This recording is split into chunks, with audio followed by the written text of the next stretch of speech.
Hey everyone, my name is Yasmine and I am a communications assistant with the SSC. I'm back on here to talk about yet another useful resource called Mastering Short Answer Questions Workshop.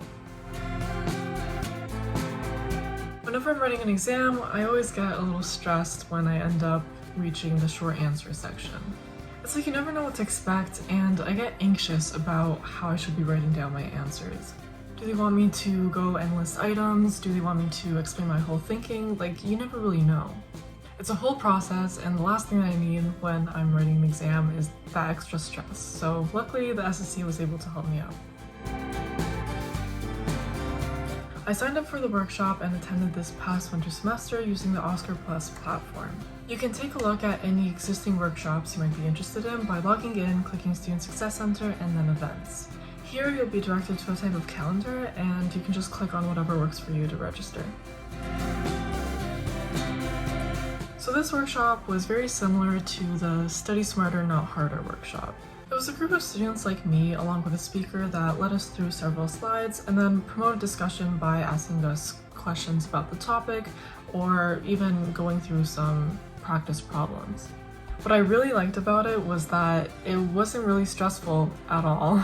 Everyone was super sweet, and it felt like a sort of safe space where it was okay if I answered a question incorrectly or if I got confused and I just wanted to ask questions about the content.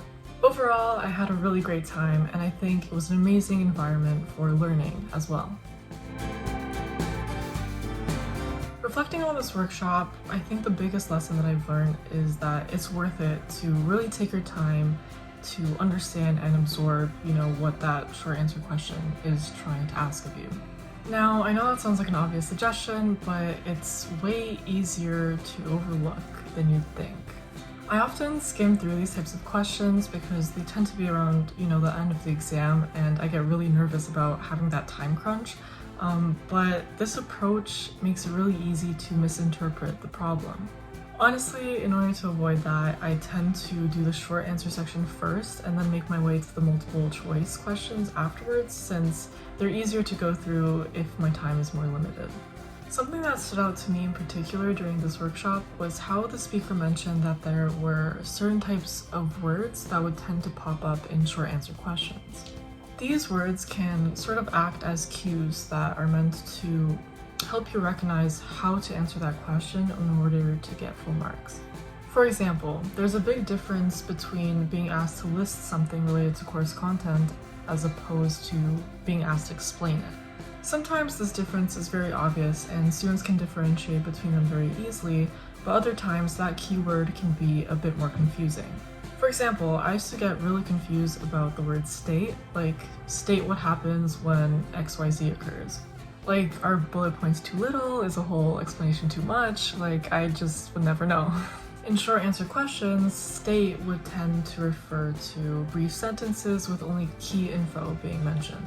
Identifying that format that they'd like you to answer with is kind of your key to success and would probably also save you some time. If you'd like to learn more about how you can be successful when answering short answer questions, I highly recommend checking out this workshop. Overall, I had another amazing experience participating in the SSC workshops, and I really do suggest that you check them out whenever they're being hosted. They provide a number of sessions related to different themes such as exam tips or studying tips, and they deliver that content in a very brief and relaxed manner, which I really do appreciate. So with that said, I think I've learned a good deal that I hope to use in my next exam, and I hope you did too. I'm also looking forward to what other resources the SSC has in store. Until then, thank you so much for watching, and make sure to check out our other videos for some more helpful tips.